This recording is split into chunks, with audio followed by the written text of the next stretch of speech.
de la tarde y vamos a dar las buenas tardes a todos, bienvenidos y bienvenidas y muchas gracias por participar en esta cuarta y ya última sesión del ciclo de webinar de productos digitales, que como sabéis se trata de una actividad que la organizamos gracias al programa de la Oficina para la Innovación que se desarrolla desde Fundeci PCT para la Secretaría General de Ciencia, Tecnología, Innovación y Universidad, con la financiación del Fondo FEDER y que venimos realizando desde el año 2017 para sectores muy concretos. Ahora voy a dar paso a mi compañera Lola para que nos presente a los ponentes de hoy, pero antes quería comentaros un poco cómo va a ir la dinámica de la sesión. Empezará Manuel Granado con la parte, digamos, legal, jurídica, y a continuación comenzará Alejandro García con la parte técnica. Nos comentan que para que no perdamos un poco el hilo de la sesión, pues que todas las dudas que tengáis las lancéis a través de preguntas y respuestas, ¿vale? Y nosotros al final de la sesión se la lanzamos a los ponentes. Sin más, Lola, te doy paso. Muy bien. Pues nada, pues buenas tardes y muchas gracias por vuestra asistencia a este webinar. Y bueno, pues paso a presentar a los ponentes. En primer lugar va a intervenir Manuel Granado, que es doctor en Economía Financiera y Contabilidad por la Universidad de Extremadura, licenciado en Ciencias Actuariales y Financieras por la Universidad Autónoma de Madrid, miembro de la European Academy of Management and Business Economics y miembro del Instituto de Actuarios de España desde 1999 y Colegio Economista de Extremadura. Manuel es profesor en la Universidad de Extremadura desde el año 2006. En el año 2007 fue socio fundador de la empresa Grupo Data y desde el año 2016 es CEO de esta misma empresa. Esta compañía está especializada en el asesoramiento en cumplimiento normativo de empresas, especialmente protección de datos, y ha prestado servicios a clientes como Google España, Junta de Extremadura, Asamblea de Extremadura, ayuntamientos y diputaciones, mutualidades de seguros, etc. Tras la intervención de Manuel, pues va a tomar la palabra Alejandro Cristo García, que es doctor europeo en tecnologías informáticas por la Universidad de Extremadura, así como miembro de diferentes entidades internacionales en el sector de la ingeniería informática. Alejandro es experto en seguridad y protección de la información, así como en análisis y procesamiento de señales digitales en el desarrollo de plataformas web y aplicaciones para dispositivos móviles y en la computación para la investigación.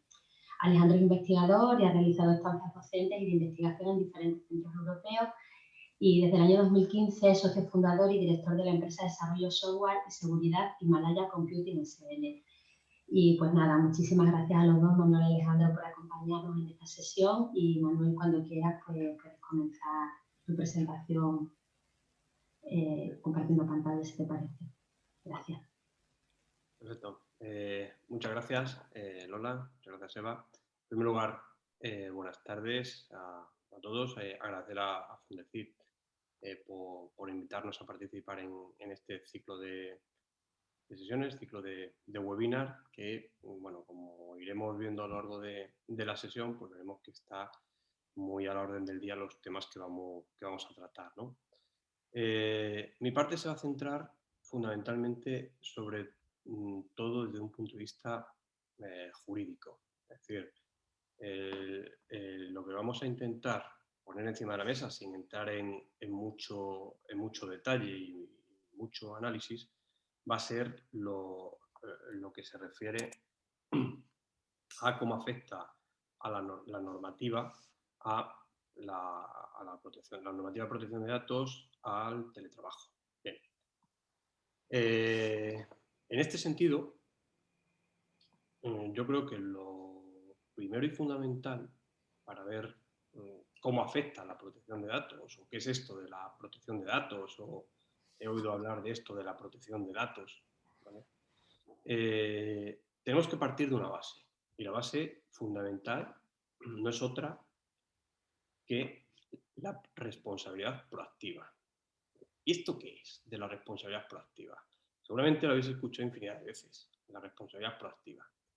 Bueno, pues esto no es más que un principio básico de la normativa actual en materia de protección de datos, que ha sido el principal cambio que se ha producido en esta normativa a partir del Reglamento General de Protección de Datos, que luego pues, tuvo la transposición a la Ley Orgánica de Protección de Datos y y Derechos Digitales del año 2018.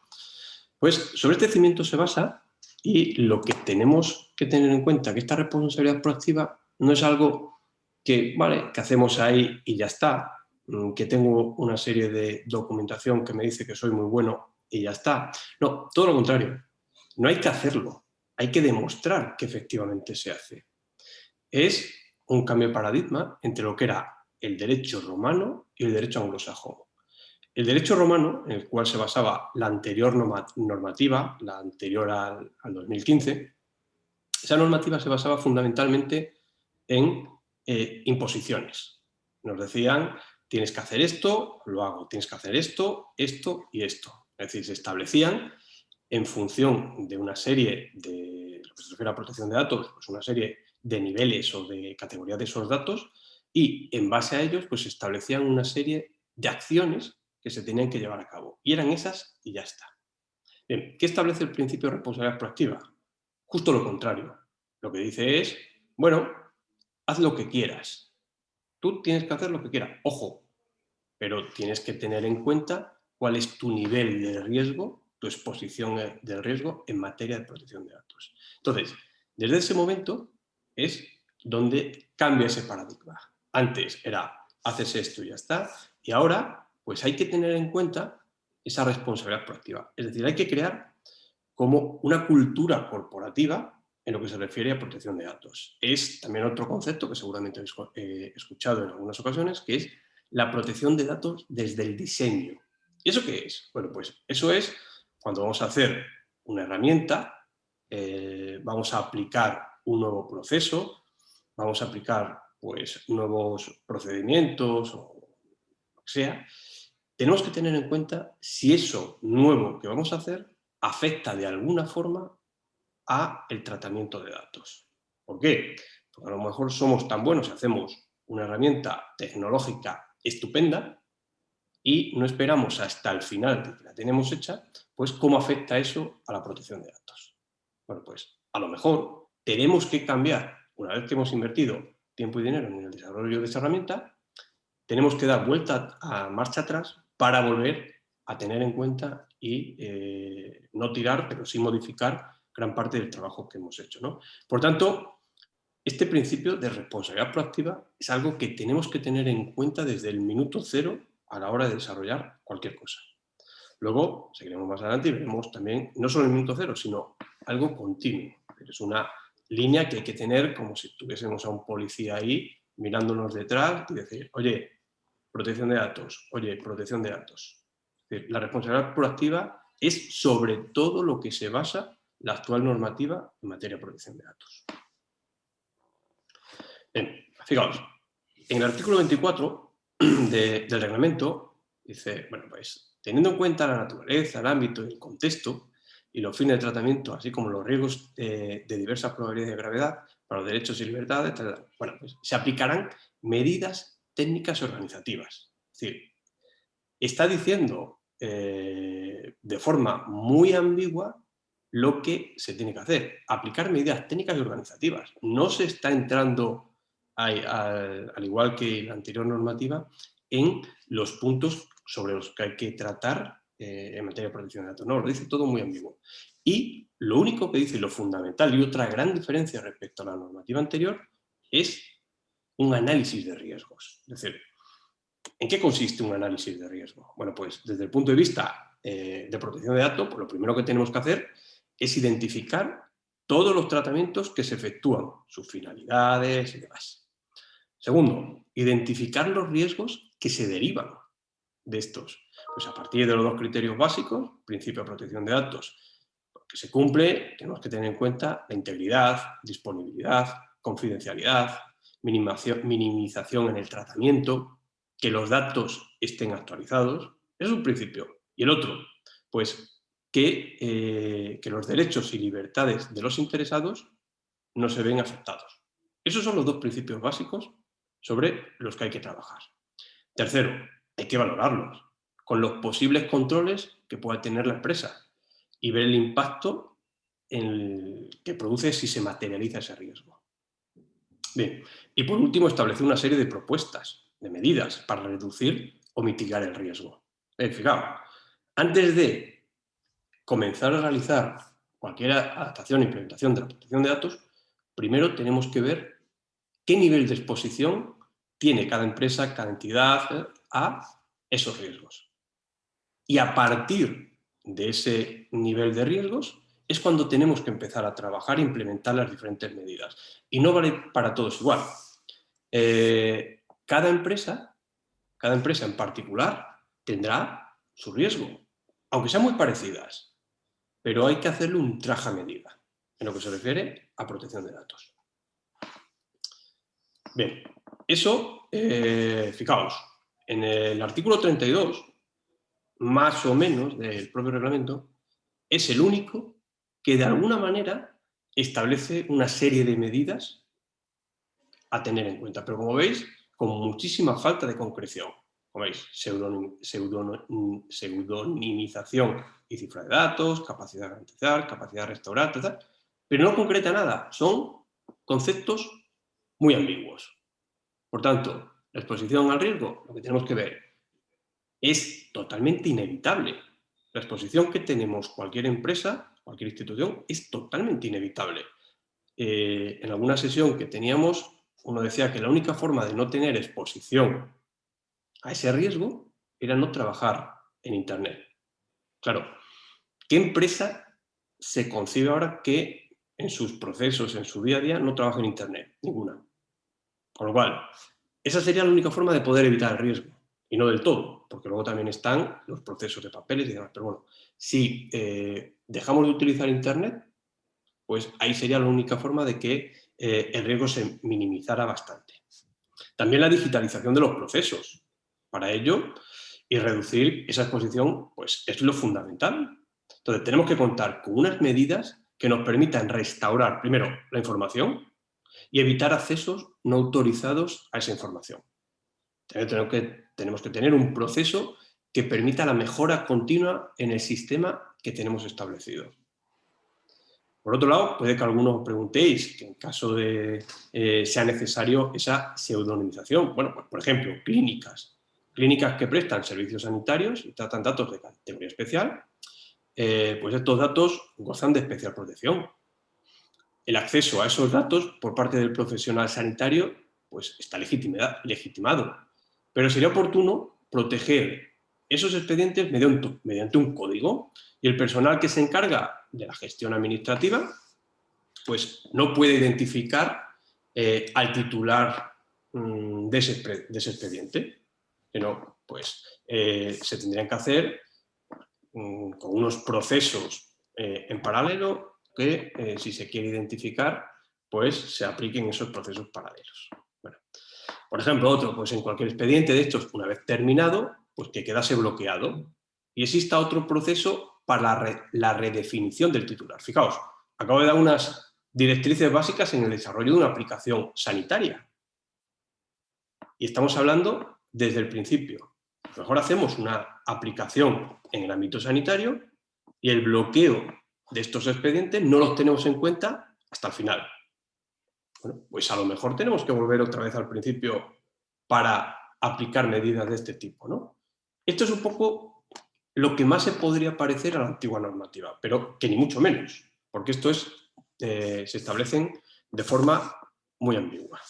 Bien, situación actual. Una vez ahí hablado lo que es la base de la protección de datos actual, la situación actual, ¿cómo os he contado? COVID-19, teletrabajo, plataformas de videollamadas. Bueno, pues he escuchado en varias ocasiones que, y justo antes de empezar lo comentábamos, hemos tenido en unos meses, hemos ido a pasos agigantados, ¿no?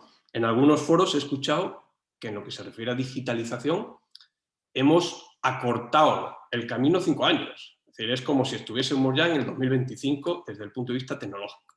Claro, y lo hemos hecho en unos meses. ¿Eso qué supone? Bueno, pues eso nos ha obligado a cambiar nuestra forma de trabajar radicalmente. Antes foros de este tipo, webinar y demás, no nos planteábamos tener reuniones continuas a través de videollamadas, ¿no? Hoy están a la orden del día. Yo esta mañana he tenido una, ahora tenemos esta, ayer tuve otra, todos los días tenemos varias sesiones de este tipo, ¿no? Y hace un año no nos planteábamos, bueno, un año ya, no nos planteábamos, ¿no? Entonces, lo que está claro es que se ha implantado el teletrabajo. Y esto, desde mi punto de vista, no parece que vaya a ser algo temporal, sino todo lo contrario, ha venido y para quedarse. Se ha demostrado que ir a la oficina, pues, en muchas ocasiones no aporta valor. Y además, ahorra costes. Con lo cual, el sistema de teletrabajo parece que ha venido para quedarse. Y claro, ¿cómo influye o cuál es la incidencia del teletrabajo en protección de datos? Es mucha. Bueno, pues, como sabéis, en este sentido se aprobó el Real Decreto el año pasado, en septiembre, que regula el trabajo a distancia. No solo el teletrabajo. Ojo, el teletrabajo es una modalidad del trabajo a distancia, pero hay otras. Entonces, en ese Real Decreto, que ahora entraremos un poco a analizar, ahí ya se habla de la regulación del teletrabajo. Hemos experimentado el auge de las videollamadas con motivo de este trabajo, la implantación de herramientas para medir la productividad de los trabajadores, el control empresarial. Por tanto, en este nuevo escenario, pues tenemos que tener en cuenta el principio básico de la nueva legislación en materia de protección de datos, que es el que he enunciado anteriormente, responsabilidad proactiva. Todo esto que nos ha venido, que lo hemos implantado a marchas forzadas, tenemos que tener en cuenta qué está ocurriendo con los datos. Ordenadores que se llevan al ámbito personal, información que se traslada de las oficinas centrales y van a domicilios particulares. Es decir, es un montón de cosas, pero tenemos que tener en cuenta siempre el principio que he enunciado anteriormente, la responsabilidad proactiva. Tenemos que saber, primero, dónde está esa información y tenemos que poner medidas para proteger esa información. Y medidas serias. No vale, es que yo tengo la protección de datos hecha y ya está. No, no, no. Tengo que poner lo que he hecho y cumplir lo que se ha establecido. Y en ese sentido, si ha cambiado el paradigma de trabajo, pues también tendré que cambiar mi paradigma en lo que se refiere a protección de datos. ¿Vale? Insisto, responsabilidad proactiva. Bien, Real Decreto, el 28/2020, de 22 de septiembre. Bueno, pues en el capítulo 4 del propio reglamento es donde se establece, de forma explícita, regula lo que afecta a la protección de datos y a la seguridad de información. Bien, y en este caso, el empresario, como potestad del artículo 20.3 del Estatuto de los Trabajadores, puede implantar medidas de control y seguimiento de los trabajadores, pero la normativa establece una limitación con motivo del cumplimiento de esa protección de datos y también de la intimidad de los trabajadores. Es decir, el empresario no puede poner unas medidas que vulneren esa intimidad personal de los trabajadores. Tiene que estar todo comedido. Pero lo fundamental, eso tiene que aparecer por escrito.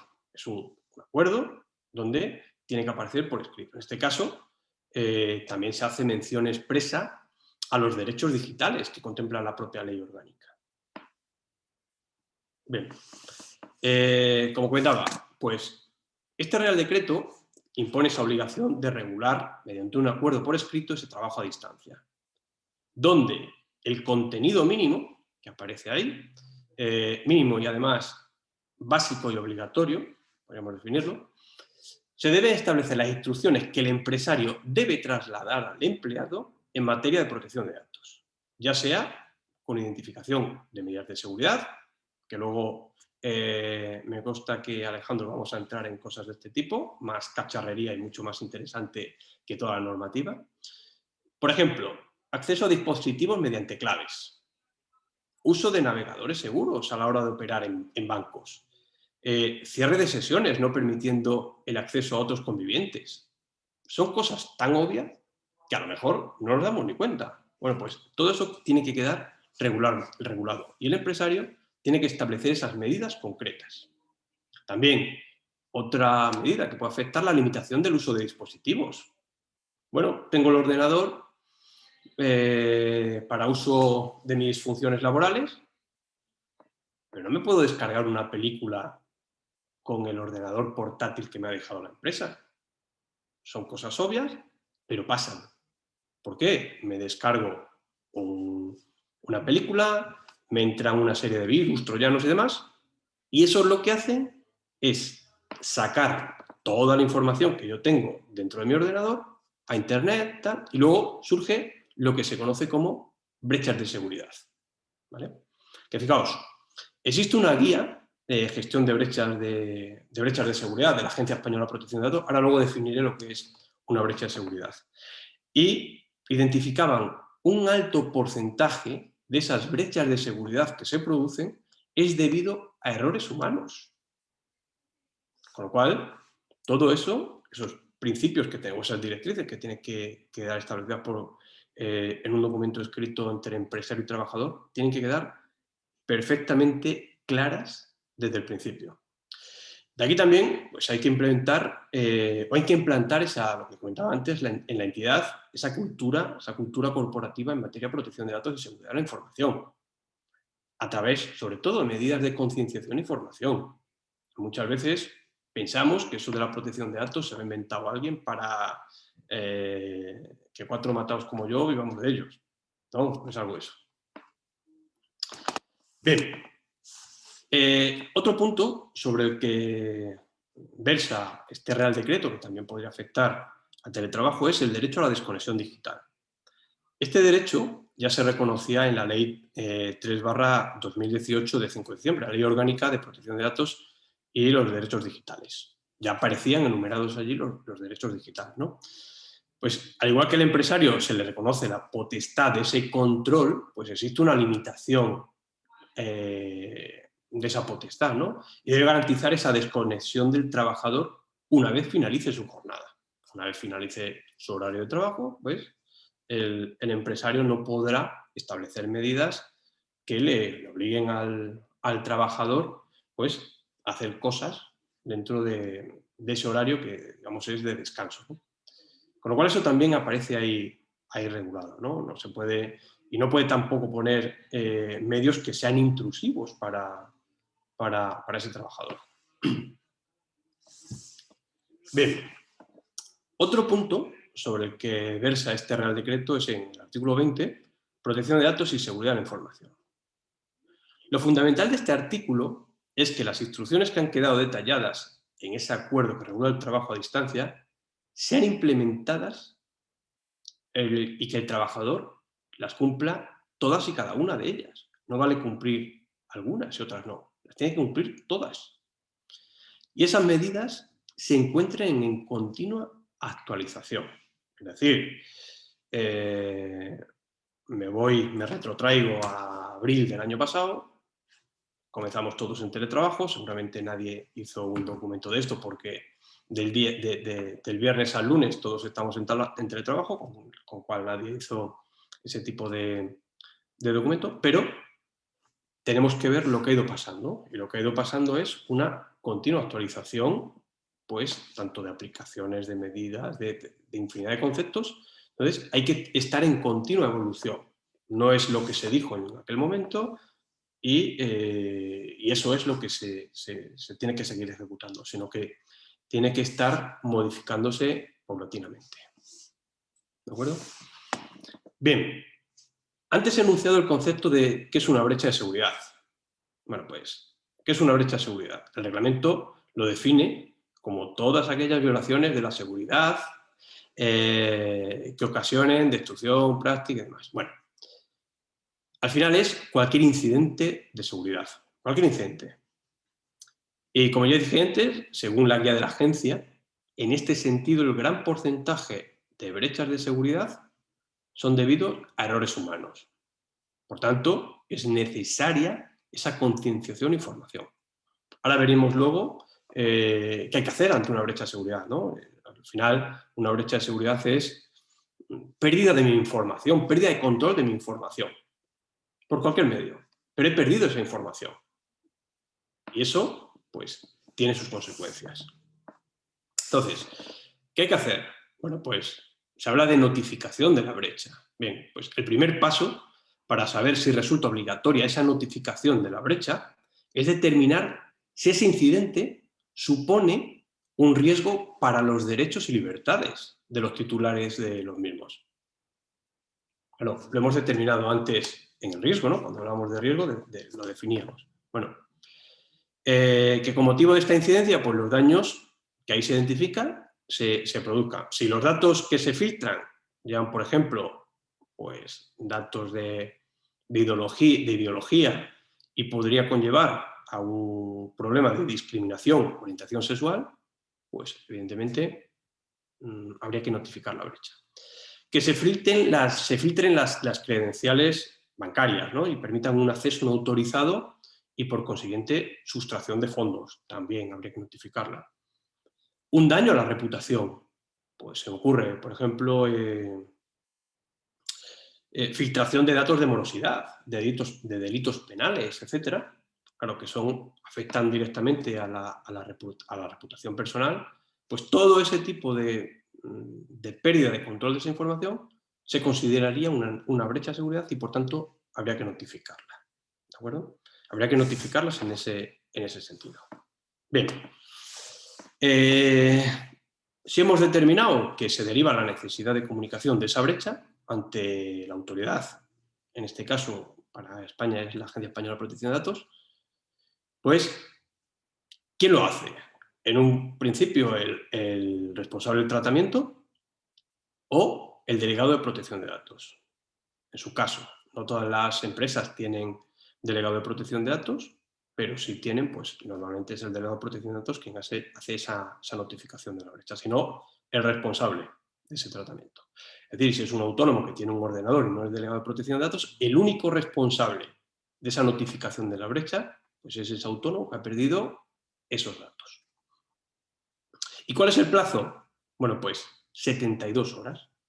¿Pero desde cuándo cuentan esas 72 horas? Desde la detección de esa brecha. No desde cuando se ha producido, sino desde cuando ha aflorado.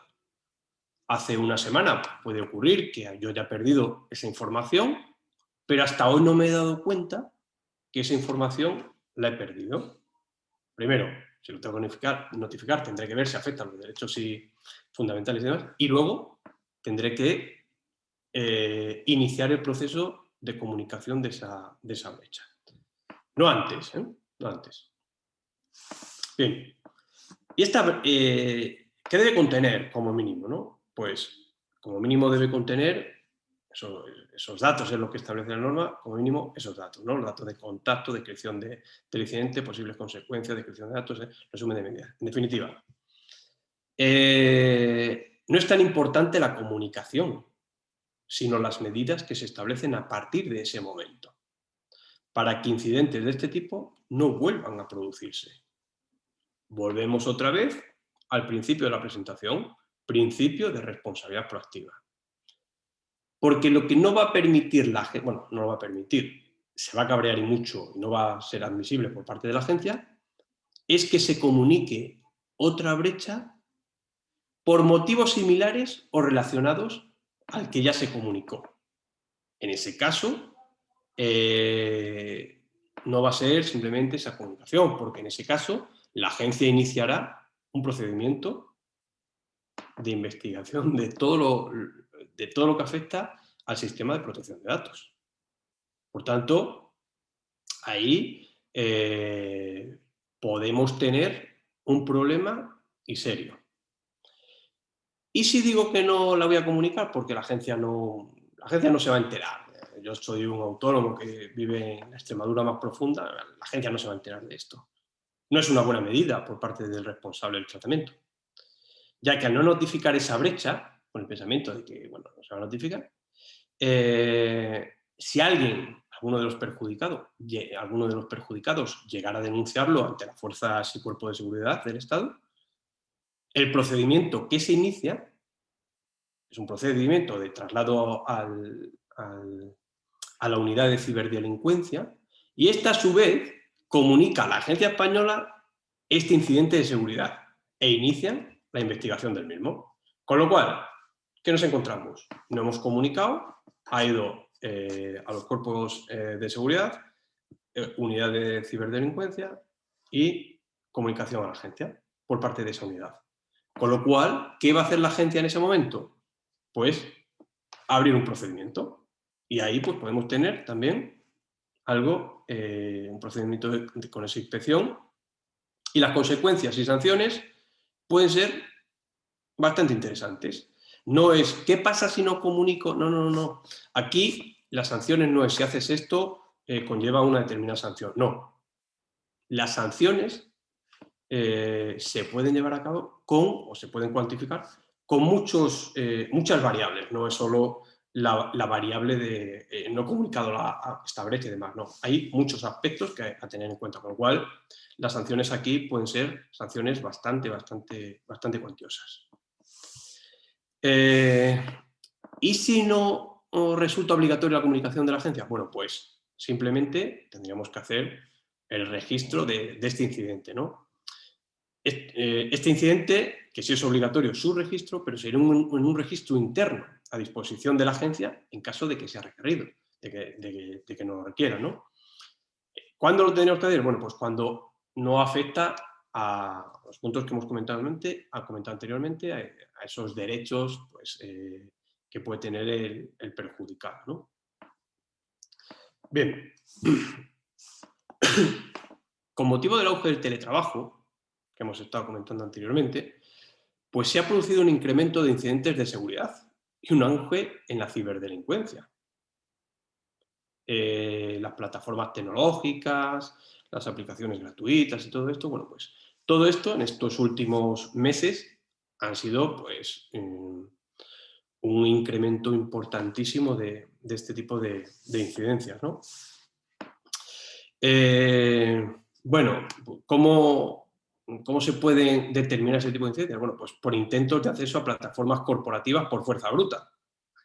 ¿Qué se entiende por fuerza bruta? Pues lo hago una vez, no lo consigo, lo hago otra, no lo consigo, y otra, y otra, y otra, y otra. Como se dice en mi pueblo, como martillo pilón. ¿Vale? Pues hasta que soy capaz de conseguir el acceso a esas plataformas, después de muchísimos intentos. Eso sería lo que se denomina por fuerza bruta. Bien, mismas credenciales utilizadas para todo. Pues tenemos la idea, joder, es que tantas contraseñas que tenemos que tener puestas, se me olvidan, le pongo a todas la misma. Bueno, pues si nos roban esa credencial, esa contraseña, pues nos podrían acceder a todas las aplicaciones que tenemos, con lo cual también es un riesgo importante, ¿no? Algunos ejemplos, bueno, pues de phishing y demás, que yo creo que Alejandro luego iba a entrar en algunos aspectos de este tipo, pero algunos ejemplos que se han producido seguramente os suenan, ¿no? Este ejemplo, pues por ejemplo, era para intentar pasarse por el Ministerio de Interior y propagar un malware y robar a las víctimas sus datos bancarios. Este fue el 4 de junio de 2020, ¿no? La agencia tributaria. En la agencia tributaria, pues también se pasaban por la agencia tributaria para pues, recibir este correo electrónico y te informaban de esa supuesta denuncia contra tu empresa por una supuesta factura no declarada. Pinchabas ahí y ya se te estaba metiendo en tu ordenador, ¿no? En fin, un poco, al final, de todo esto, y como resumen, por no meterme mucho más en aspectos puramente técnicos y más o menos para dejar tiempo a Alejandro, una serie de recomendaciones, ¿de acuerdo? Bueno, pues en lo que se refiere a plataformas de videoconferencias, recomendaciones de seguridad en el uso de estas aplicaciones, elegir soluciones y prestaciones y prestadores de servicio confiables y con garantías, configuración de las opciones de seguridad y privacidad que ofrecen las plataformas de productividad en la nube, procedimientos de recomendación de acceso a herramientas corporativas de movilidad y teletrabajo. Es decir, huir siempre de aplicaciones gratuitas. ¿Por qué? Porque al final, cuando estamos hablando de soluciones gratuitas, pues cuando algo es gratuito, el productor es tú. Por tanto, ¿qué tenemos que verificar? Las políticas de privacidad de estas herramientas. tenemos que verificarla así muy bien. Os cuento un ejemplo. Seguramente todos lo tenéis y vais a decir, la leche. Todos tenéis Gmail. No digáis que no, porque todos tenéis Gmail. Gmail es una herramienta de correo electrónico de Google, gratuita, y si analizamos en detalle su política de privacidad, pues detectamos, por ejemplo, que por defecto les estamos autorizando al acceso de información que compartimos, la que recibimos y la que enviamos. Pero no queda solo ahí. Acceso a los datos de contacto e incluso al contenido de las comunicaciones que efectuamos por ese correo electrónico. Es decir, le estamos dando todo absolutamente a Google. Insisto, no solo lo que enviamos, también lo que recibimos, ficheros, comunicaciones, todo. Por tanto, es importante soluciones que no sean gratuitas. ¿De acuerdo? Medidas, segundo factor de autenticación, también. Emplear contraseñas robustas, de estas de 15 caracteres. Es que no me voy a acordar de ella. Bueno, a lo mejor es mayor el riesgo de que no te acuerdes de ella, es menor el riesgo de que no te acuerdes de ella, que te entren dentro de tu ordenador, pues cualquier troyano, cualquier phishing y demás, y las consecuencias sean bastante complicadas, ¿no? Comprobar los accesos indebidos. Pues todos estos rastros nos darán pistas necesarias para saber si nuestra organización está siendo objeto de algún tipo de ataque. Cuando hablo en muchas ocasiones con informáticos, dicen, bueno, pues es que nos están atacando rusos de manera continua. El ataque del SEPE recientemente, hace una semana, ¿no? Fijaos todo lo que pasó, ¿no? No sé si será verdad, porque ahí también luego se ha ocultado mucha información, pero ahí yo llegué a escuchar en algunos foros que eso eran ataques de piratas rusos. Piratas rusos que le estaban boicoteando al Estado español por medidas anteriores de, no sé si recordáis, el político ruso que intentó ser envenenado por la inteligencia rusa. Pues como España salió a defender a esa persona, a ese político, pues Rusia actualmente pues, fue como una medida de venganza para, lo dicen las malas lenguas, ¿eh? O sea, eso no es algo que tampoco esté justificado, pero fijaos la que lió, ¿no? Estuvo SEPE durante tiempo que no podía realizar sus funciones, ¿no? Y en algunas malas lenguas también decía que le habían robado la información y le estaban pidiendo dinero para restituir esa información. No sabemos si será verdad o mentira, pero ahí está, ¿no? Pero que les ha dolido la cabeza y mucho. Bueno, otra, pues, comprobar las redirecciones de los buzones de correo, también es otra recomendación bastante interesante. Bueno, pues también dependiendo de la plataforma de productividad usada, pues comprobar esta amenaza de diferentes maneras, comprobar diferentes amenazas que nos puede tener, ¿no? Volvemos otra vez a formar a los integrantes de la organización. Formación y esa cultura en protección de datos y seguridad de la información. No se existe esa cultura de seguridad de la información y protección de datos en la mayoría del tejido empresarial español. No existe. Y es súper importante. Establecer políticas de cancelación o bloqueo periódico de datos, lo que hemos comentado antes, ¿no? Cuando hacemos el diseño de una aplicación, pues contemplarla, ¿no? Establecer sistemas de auditoría automática que alerten de acciones anómalas sobre el sistema de correo y paralicen ciertas actividades, hacer auditorías. La anterior normativa, que no sé si lo he comentado anteriormente, establecía la obligatoriedad de hacer una auditoría en protección de datos en determinados niveles de datos, ¿no? Ahora mismo no. Ahora, bueno, pues dice que se deben hacer ciertas revisiones y demás, pero no se dice expresamente ni cada 2 años, ¿no? Se dice que hay que hacer algo parecido a una auditoría, ¿no? Una revisión. Políticas de privacidad de la herramienta, lo que comentaba antes de Google, ¿no? Bueno, pues, aunque sé que es un rollo, la política de privacidad, que cuando nos sale directamente pinchamos, pues siempre es recomendable, y sobre todo cuando estamos hablando desde un punto de vista empresarial, revisar esa política de privacidad. Yo sé que es un rollo y a lo mejor ahí hay un montón de folios escritos en esas políticas de privacidad, pero es una recomendación muy buena, revisar esa política de privacidad.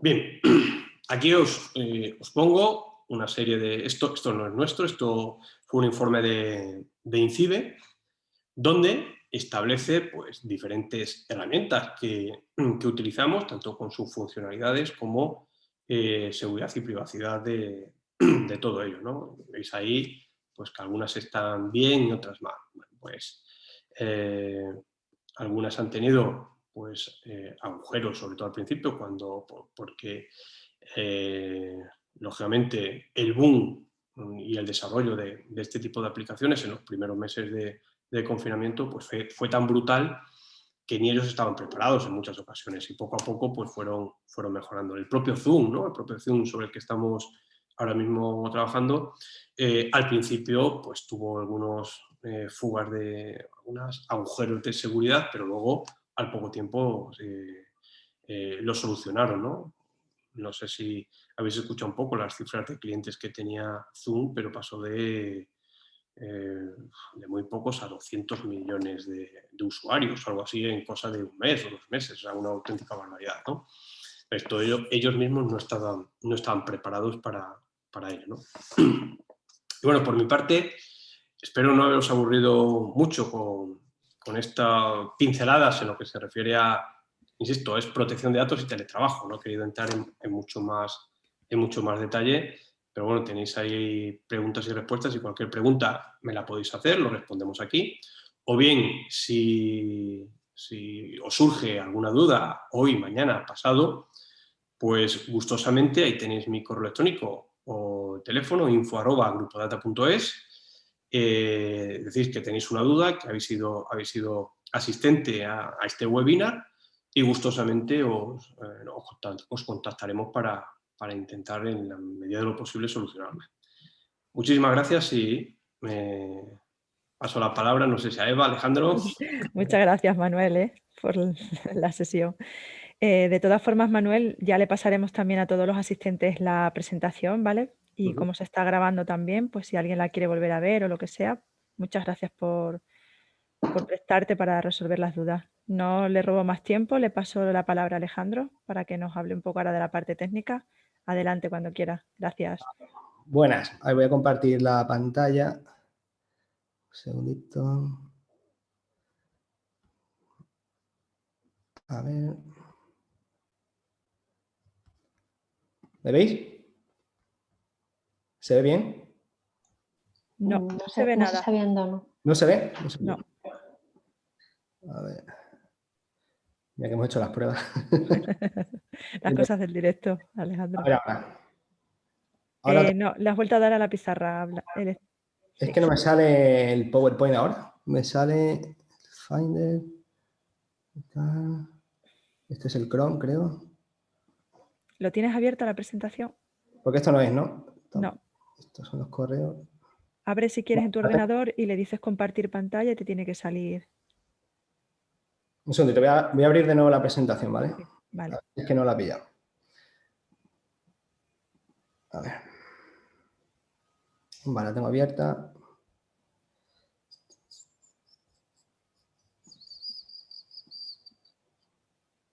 Ahora sí. No sé por qué. Será porque lo he puesto antes en pantalla completa y la habrá perdido. Puede ser. Ahora Vale. ya sí. Pues perdón por este pequeño... Nada, tranquilo. Un saludo a todos y dar las gracias primero a Fundecid por contar con nosotros en estos seminarios que están siendo bastante atractivos y sobre todo muy útiles para la gente que los sigue en los tiempos que corren, ¿no? Sobre todo esta última parte que trabajamos en temas de ciberseguridad porque lamentablemente es el tema de moda y es donde la gente se ha dado cuenta verdaderamente de lo importante que es tener un ordenador seguro. Entonces, bueno, muchas gracias a todos los asistentes por estar ahí conectados a estas horas y sacrificar la siesta. Muchas gracias también a Manuel por darme paso y comentar una serie de aspectos que yo no iba a entrar ni tenía intención de entrar, ¿vale? Que son las buenas prácticas, que ahora las veremos así un poco por encima, pero ya está, ¿vale? Y bueno, yo la presentación la he enfocado, es un poquito más técnica que la de... es un poco más técnica que la de Manuel, que es más legal, pero es para todos los públicos, ¿vale? No es algo que sea a nivel de ingeniería. Sí que vamos a aprender cosas de cómo funciona un ordenador, cómo funciona Internet, pero va a ser entendible, ¿vale? Porque esta presentación está orientada generalmente y principalmente a las personas que están ahora mismo teletrabajando y que tienen conocimientos bajos en temas de informática y de tecnología, porque básicamente es el target de los que buscan esta gente. Son los principales que van a sufrir las consecuencias, ¿no? El desconocimiento a lo que hay de estas tecnologías, pues se van a aprovechar de ellos y para poder sacarle los datos, robar la información, etcétera, ¿vale? Entonces, esta presentación va hacia ellos. Siempre me gusta empezar las presentaciones con una noticia. No me he complicado mucho la vida porque, obviamente, con que busquéis un poquito en Google tema de ciberseguridad, vais a ver que es un aspecto que está ahora mismo en auge, ¿vale? Lamentablemente. ¿Y por qué está en auge? Pues básicamente por las circunstancias que estamos viviendo, ¿no? La ciberseguridad es un negocio, hay gente viviendo de esto. Entonces, si yo soy cultivador de quinoa y ya resulta que ha habido 2 o 3 chicas o influencers en Instagram o chicos que están promocionando la quinoa y se pone de moda, pues para mí es una oferta, es una oportunidad de trabajo debido a toda la oferta que hay ahora creciente, ¿no? Pues con esto pasa igual. Ahora es una oportunidad que tienen los ciberdelincuentes para conseguir información de puestos de trabajo, servidores, etcétera. ¿Por qué? Porque hay mucha gente ahora que se ha tenido que ir a trabajar a sus casas y generalmente hay un gran porcentaje de esa gente que no son expertos en tecnología y que muchos de ellos están acostumbrados a tocar el ordenador solamente en el trabajo y en casa, pues poco. Tendrían un portátil con 4 cosas y ya está.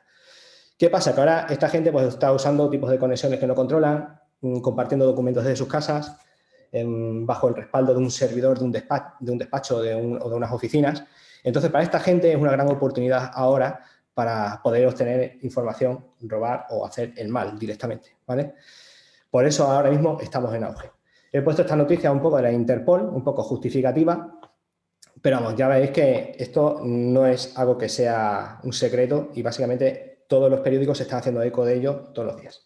Entonces, en esta presentación, que espero que no se haga muy larga, yo intentaré recortar un poquito, lo que me quiero enfocar en varios aspectos, ¿vale?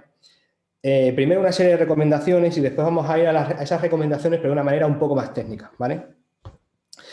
Cuando nosotros estamos en nuestra casa trabajando, aunque estamos hablando de trabajo, también podemos, esto es también aplicable a nuestros ordenadores que usamos para nuestro ocio, ¿vale? O nuestros ordenadores personales, ¿vale? Es decir, vale, los ciberataques están ahora en auge, estoy bastante limitado tecnológicamente, ¿cómo puedo hacer yo para defenderme, ¿no? Pues básicamente va a parecer mentira que yo diga que soy técnico, pero la mejor defensa que hay es el sentido común, ¿vale? Siempre el sentido común. Nosotros en nuestro gremio tenemos un dicho que el principal virus es el usuario, siempre. Siempre es por culpa del usuario hoy en día, o casi siempre, ¿vale? Hoy en día la tecnología no era igual que en los años 90, principios del 2000, donde era muy fácil acceder a un ordenador, ¿vale? Era muy fácil, porque las medidas de seguridad, o incluso finales de los 80, ¿vale? Porque lo que era la seguridad era muy básica, la gente había un gran desconocimiento, no había antivirus, bueno, había antivirus, pero la gente, muchos no lo tenían instalado porque consumían demasiados recursos. Entonces era muy fácil acceder a un ordenador por fuerza bruta. Hoy en día es muy, muy, muy difícil acceder, ¿vale? Entonces de ahí ha venido ya lo que es el auge también de lo que se llama la ingeniería social, que es engañar al usuario para poder intentar entrar yo a su ordenador, para que me dé acceso y yo poder hacer cosas sin que se entere, ¿vale? Entonces, siempre hay que usar el sentido común ante cualquier circunstancia que estéis a nivel de computación, tanto navegando como ejecutando programas, etcétera, ¿vale? Eso es lo primero, siempre por delante.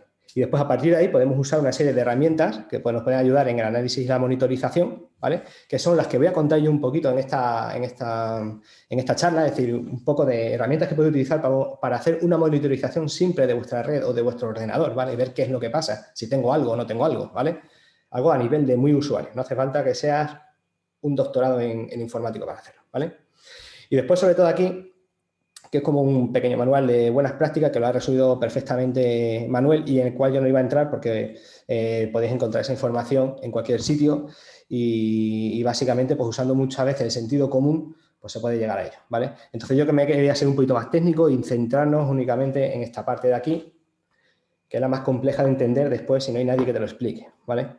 Y básicamente se divide en dos fases, o lo he dividido yo así, que serían unos sistemas automáticos, como podrían ser los antivirus, anti-malware y anti-adware, ¿vale? Y los firewalls, ¿vale? Que os voy a comentar un poquito qué es cada cosa. Y después, estos sistemas que son más manuales es porque requiere que el usuario esté un poco pendiente y ejecutándolo y haciendo un pequeño análisis de lo que hay y de lo que no hay, ¿vale? Entonces, sin meternos más al rollo en esto, nos vamos a introducir un poco a entender qué es un ordenador, ¿vale? Y lo vamos a hacer de una forma abstracta, ¿vale? Quizás no seamos jefe en nuestra oficina, ni seamos jefe en nuestra casa, pero sí que somos jefe en nuestro ordenador, ¿vale? Nuestro ordenador es como una oficina virtual, un edificio en el cual hay trabajadores y se hacen cosas. Y nosotros mandamos. Para nuestro ordenador somos como un semidios que le envía instrucciones y se ejecutan, ¿de acuerdo? Entonces, nuestra oficina tiene trabajadores que son los procesadores, ¿vale? Que pueden ser más rápidos o más lentos, pero que hacen cosas, ¿vale? Que son los procesadores. Podéis tener varios, podéis tener uno, dependiendo del ordenador, del modelo, etcétera, ¿vale? Y nosotros le vamos a dar tareas para que ellos hagan a través de aplicaciones o de procesos o de servicios, ¿vale? Si nosotros le decimos, hago doble clic en un documento en Word, le estoy diciendo a mi trabajador, al procesador, que tiene que usar esta aplicación para abrir este documento, coger la información y mostrármela en la pantalla, ¿vale? Le estamos mandando, ¿de acuerdo? Como buenas oficinas, pues también tenemos nuestra información ahí almacenada, ¿vale? Que se almacena pues en todos los sistemas que tienen de memoria lo que sería el PC, como sería pues los discos duros, la memoria RAM, dispositivos ya flash, etcétera, ¿de acuerdo? Pero tenemos una serie de almacenamiento que nosotros utilizamos para trabajar. Y obviamente esa información no está perenne en nuestro ordenador, sino que va cambiando y además vamos intercambiando esa información con otros dispositivos a través de lo que nosotros denominamos los puertos, ¿vale? Los puertos son conexiones donde siempre va a haber flujo de información. Los que más conocemos quizás son los físicos, que serían los puertos USB, ¿no? Donde conectamos nuestros pendrive, donde conectamos, por ejemplo, la impresora, etcétera. Tenemos un montón de puertos de audio, de vídeo, etcétera. Pero los más importantes, quizás, a la hora de comunicarnos con otras redes, son los puertos de red, ¿vale? Que los puertos de red nos lo proporciona la interfaz de red, ¿vale? La tarjeta de red que tengamos. Y nosotros, virtualmente, o de manera abstracta, tenemos que pensar que nuestras oficinas, que es nuestro ordenador, con nuestros trabajadores y nuestra información, pues tiene una serie de ventanas por la cual se accede al interior o se puede salir de nuestras oficinas, ¿de acuerdo? Serían todas estas ventanas. En un ordenador hay exactamente unas 65.536 ventanas. Es decir, son ventanas donde cada uno se puede hacer una comunicación con otros ordenadores que también tienen sus 65.000 ventanas. ¿De acuerdo? De tal forma que si yo tengo un servidor que está conectado a través de Internet, por ejemplo, el servidor de Facebook, ¿vale? Que también es un servidor con sus ventanas, que también tiene sus procesadores, sus cosas, tendrá una diferente configuración, mejor o peor. Y yo le puedo enviar una solicitud, es decir, intercambiar información con él, pues lo que hacemos es abrir una ventana, que sería abrir un puerto de red, se abriría otro puerto en lo que sería en el servidor de Facebook y a lo mejor yo le envío ya ahora mismo un mensaje a través de Internet. Por ejemplo, le puedo decir, por favor, dame la lista de mis contactos. Esa comunicación se hace a través de esas ventanas, esos puertos, y él me devuelve lo que sería la información de mis contactos para yo mostrarla a través de un navegador web, ¿vale? Igualmente, puedo abrir otra serie de ventanas. La ventana puede ser diferente en mi ordenador y puede ser diferente en su servidor para, por ejemplo, ahora reproducir un vídeo o, por ejemplo, para enviar un mensaje privado o recibirlo, ¿de acuerdo? Así es como funciona Internet de manera muy, muy, muy abstracta, ¿de acuerdo? ¿Qué ocurre? Que cuando nosotros nos conectamos a una máquina a través de su web, a través de la aplicación que ofrece a través de sus móviles, lo que estamos haciendo es abrir puertos y realizar una serie de comunicaciones con esa máquina. Entonces, ¿qué ocurre? Que nuestra máquina, que es nuestra oficina, está en una ciudad que es un territorio hostil, que es Internet, ¿vale? Donde hay muchas más máquinas de muchas más personas, ¿de acuerdo? De tal forma que nosotros podemos establecer comunicaciones a través de estas ventanitas, que son los puertos de red, ¿de acuerdo? Con las diferentes plataformas que nosotros usemos, por ejemplo, Facebook, Spotify, WhatsApp, podemos utilizar pues, Twitter, Dropbox, YouTube, etcétera. Siempre hay un flujo de puertos que están abiertos y puertos que están cerrados en una conexión a Internet, ¿vale? ¿Qué ocurre? Esto hace muchos años está bastante bien porque generalmente los ordenadores venían con todos los puertos abiertos. Entonces eso era un peligro porque es dejar las ventanas de tu oficina abiertas. De tal manera que tú, haciendo escaneados de puertos en un ordenador, pues podías ver qué servicios estaban detrás y podías intentar acceder mediante fuerza bruta o no, o usando ingeniería social, etc.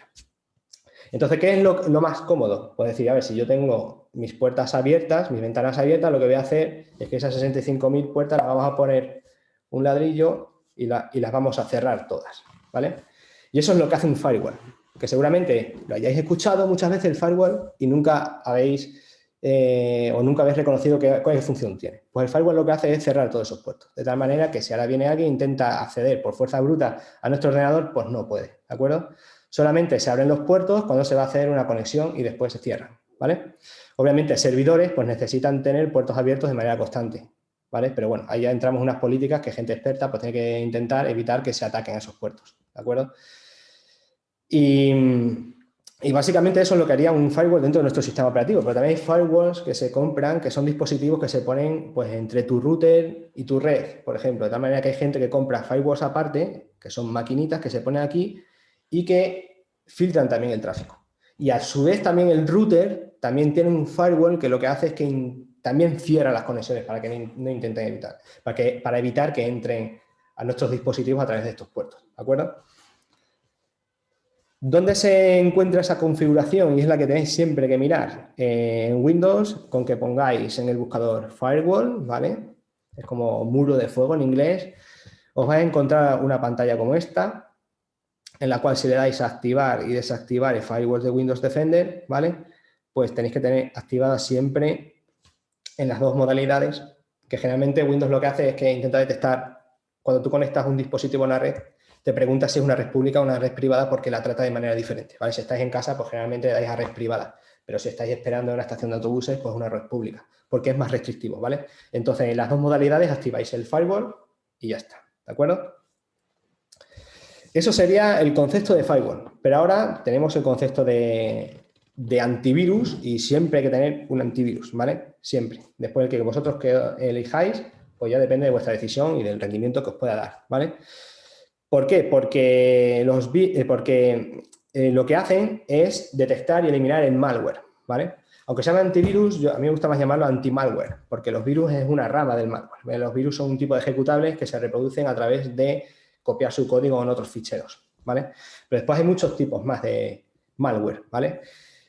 Aquí hay una pequeña categoría. Lo he dividido, por ejemplo, en gusanos, que gusanos pues generalmente no atacan los PCs, sino que lo que hacen es escanear los puertos que os he enseñado antes para acceder a las redes y, por ejemplo, saturar lo que es las conexiones para que vayan más lentas. Los troyanos, que son bastante famosos porque, o también se llama caballos de Troya, porque son aplicaciones que parecen que hacen una cosa, pero hacen otra. Porque generalmente los hackers lo que hacen es que cogen una aplicación original, la modifican el código y a lo mejor lo que hacen es que si te has descargado un programa, el WinRAR, que es gratuito, de una página que no es oficial, lo mismo han cogido ese WinRAR, lo han decompilado, es decir, han cogido el código, han metido en plan, vale, pues todo lo que comprimas me lo vas a mandar a este servidor también y lo vuelvo a comprimir, lo vuelvo a compilar, ¿vale? Creo ejecutable. Entonces eso tiene un troyano, ¿vale? Tiene una pequeña aplicación que hace otras cosas, ¿vale? Tú estás ejecutando el WinRAR, pero está haciendo otra cosita, ¿vale? Porque no es el ejecutable oficial. Esos son los troyanos.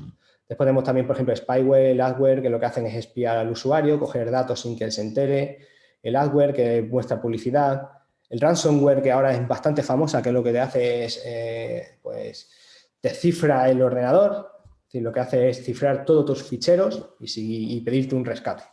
Esto siempre ha existido, pero ahora está muy de moda porque ha ido de la mano con las monedas virtuales, como Bitcoin, como Ethereum, etc. ¿Por qué? Porque antes, si tú querías pagar por un rescate, pues tiene que haber alguien detrás con una cuenta bancaria y a ver a quién metes, ¿vale?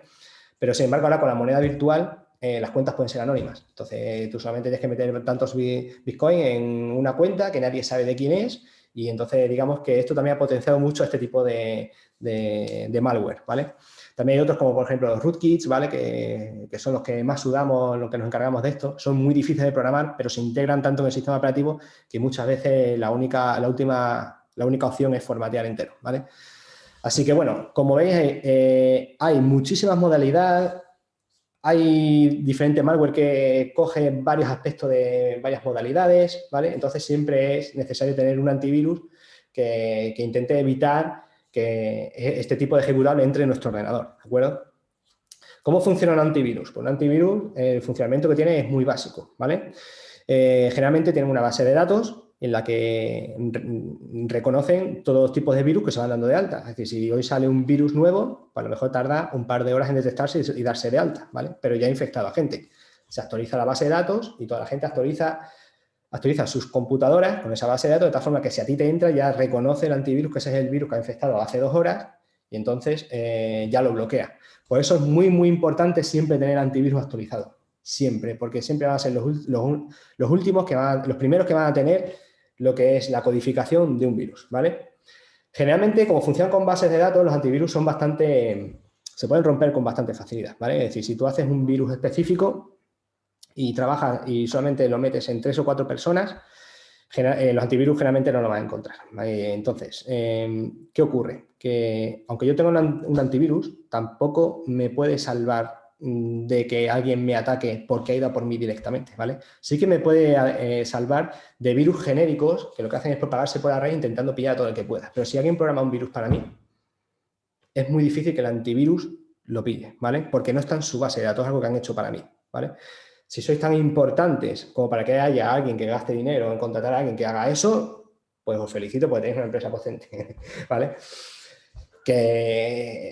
Pero bueno, no creo que sea el caso, ¿de acuerdo? Entonces, ¿qué ocurre? Que hay algunos antivirus que tienen un análisis heurístico, que lo que hace un análisis heurístico es que analiza el código. Según tú le vas dando a la aplicación, te va analizando el código que tiene. Lo que pasa es que esa opción es bastante lenta, ¿vale? Y lo suelen tener desactivado. Así que, bueno, si sois una empresa normal, un usuario normal, pues con que tengáis cualquier antivirus que hay en el mercado os vale, ¿vale? Si sois una empresa grande, pues vais a tener que tener un comité de seguridad que intente, pues, analizar todo el tráfico que tenéis y utilizar técnicas más complejas, ¿vale? Aparte de tener un antivirus. Pero yo creo que para alguien que va a teletrabajar en su casa, sobra, ¿vale? A mí siempre me preguntan qué tipo de antivirus podemos utilizar, ¿vale? Yo siempre recomiendo 2, que son AVG y Avast. Yo tengo AVG, por ejemplo, porque son gratuitos, ¿vale? Son un poco pesados porque obviamente ellos también tienen que vivir y te intentan siempre vender módulos para gestión de contraseñas, pues para analizar cuando tú navegas por internet. Son módulos adicionales que tú puedes pagar, ¿eh? Y tú eres libre de pagar y que funcionan bien.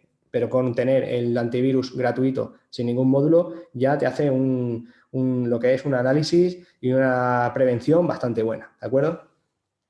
Yo suelo tener AVG y después tengo también aparte Malwarebytes, que Malwarebytes nunca lo tengo puesto de manera constante, sino que lo ejecuto pues una vez al mes, una vez cada 2 meses, porque es otra base de datos de virus diferente, por si acaso a AVG se le ha escapado algún virus, pues que me pille y generalmente suele pillar alguno cada X tiempo, ¿vale? Así que yo mi combo, el que siempre utilizo es AVG de manera constante y después Malwarebytes de manera ocasional, ¿vale? También si tenéis, hoy en día, aunque no tengáis antivirus, también el ordenador es bastante seguro porque tenéis Windows Defender, que es de Windows, que hasta antes de Windows 8 era bastante pésimo, ¿vale? Pero en Windows 8 se pusieron las pilas y funciona bastante bien. Aún así, si podéis, lo reemplazáis, vais a ver que Windows Defender pasa a muy segundo plano, se desactiva en el momento que activáis otro antivirus, ¿de acuerdo? Y después, por ejemplo, en modalidades de pago, yo para el caso de las empresas trabajo con Kaspersky porque ofrece una herramienta para servidores, ¿vale? Que tú lo pagas y te viene el servidor con 6 puestos de trabajo, entonces se puede meter pues a personal de la oficina, más el servidor que tengas, etcétera. Y generalmente cuando yo me voy a temas profesionales con clientes que trabajan en empresas, nos vamos directamente a antivirus de pago, ¿vale? Sí que no recomiendo ni McAfee ni Panda. No conozco todos los que están aquí, obviamente, no los he probado todos. Pero yo creo que seguramente eso instaláis va a funcionar bien, pero básicamente yo tengo un concepto contra ellos y seguramente mucha gente le pasa lo mismo que a mí en nuestra comunidad. Y es que McAfee te viene preinstalado en muchos sistemas operativos, en muchos ordenadores que vienen con Windows, porque hicieron un convenio. Y a veces es un poco pesado el quitarlo, ¿vale? Entonces ya solamente el que te obliga a tener McAfee ya hace que lo rechacemos, ¿vale? Entonces yo generalmente cuando viene un ordenador con McAfee lo primero que hago es quitarlo y poner el que a mí me gusta, ¿vale? Le tengo un poco de manía por eso. Después Panda, pues obviamente los que sean de buena añada ya, pues nosotros que vimos Internet nacer, pues básicamente un ordenador en el que había Panda, pues un ordenador que iba muy mal, ¿sabes? Porque han cambiado el logotipo, han puesto así algo como Chrome, y creo que es un poco para engañar a las nuevas generaciones, pero yo me acuerdo que hace muchos años era encender un ordenador y ver el osito panda puesto ahí, y era quitarlo y el ordenador iba perfectamente, consumía un montón de recursos, ¿vale? Me imagino que habrán mejorado un montón y lo estarán haciendo una mala publicidad encima sin haber corroborado, pero básicamente yo son dos tipos de software que ya por la historia que tienen no intento instalar, ¿de acuerdo? Como veis, yo me mojo y os doy mis recomendaciones. Después esto es personal, ¿eh? Obviamente cada uno puede coger, si alguno está contento con Fortinet, que nunca lo he usado, pues perfecto, ¿vale? El caso es tener algo que intente evitar el acceso a los ordenadores, ¿de acuerdo? Después aquí, antes de irme a lo que sería analizar los procesos que tiene un ordenador y ver qué es lo que ocurre en nuestra máquina, sí que me gustaría pasar un poco a ver cómo es el funcionamiento en la red, ¿vale? Cómo hacer la navegación, porque quiero ver un par de conceptos ahí que después que los vamos a utilizar y que van a ser muy útiles a la hora de analizar nuestro ordenador, ¿vale? Entonces, ¿cómo tengo que hacer yo una navegación? Pues obviamente, otra vez, el sentido común, ¿vale? Si tú ves que una página tiene muy mal aspecto y te está pidiendo dinero, pues no lo pagues, ¿de acuerdo? O llama a alguien que sepa y le dice, tengo dudas de esto, pero no pagues, por mucho que te esté vendiendo un producto de segunda mano, un iPhone a 100 euros, ¿vale? Tened cuidado con esas cosas. Navegación con responsabilidad. No pasa nada si vosotros usáis navegador para navegar en página de confianza, por ejemplo, para ver el mundo, para ver el país. Me voy a Gmail, es decir, son páginas que tienen una seguridad garantizada. Si no te sales de ahí, no te va a pasar nunca nada, ¿vale? Y después, sobre todo, que es aquí donde yo quiero entrar, que es el aspecto más técnico y es tener siempre un control del dominio en el que tú estás navegando, ¿vale? Y me vais a decir, Alejandro, ¿y qué diablos es un dominio? Pues bueno, pues aquí es lo que os voy a explicar, ¿de acuerdo? Nosotros cuando nos conectamos a diferentes máquinas, tanto sea a su web o como, por ejemplo, cuando metemos en nuestra carpeta de Dropbox unos documentos o cuando, por ejemplo, le damos a Spotify y reproducimos unos vídeos, un álbum de un artista, ¿de acuerdo? O en YouTube ponemos un vídeo, hay conexiones a otras máquinas, ¿vale? Unas máquinas que están en Internet, ¿vale? Que son accesibles, ¿de acuerdo? Por vosotros y por otros usuarios, incluidos los hackers, ¿vale? ¿Qué ocurre? Que esas máquinas están identificadas por un número que se llama el número IP, ¿vale? Es como un teléfono. Tú llamas a este teléfono y ahí está esa máquina, ¿vale? Tú te metes aquí ahora mismo, haces cualquier cosa a esta IP y estás trabajando contra servidores de Spotify, ¿vale? Igual con Twitter, etcétera.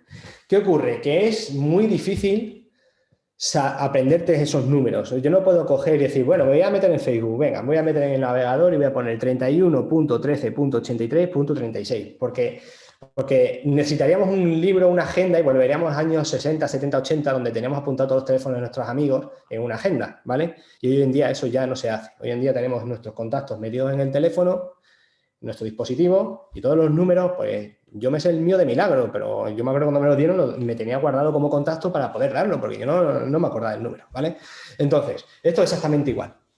¿Qué ocurre entonces? Pues entonces aparecen los dominios, y los dominios es la asignación de algo que tú entiendes a esta dirección, de tal forma que yo cuando me meto en el navegador y escribo facebook.com, se me está conectando al 31.13.83.36, ¿vale? Y mi máquina está haciendo conexiones con esa máquina, ¿vale? Y ella con la mía, que también tiene su IP, ¿vale? Y la IP es única.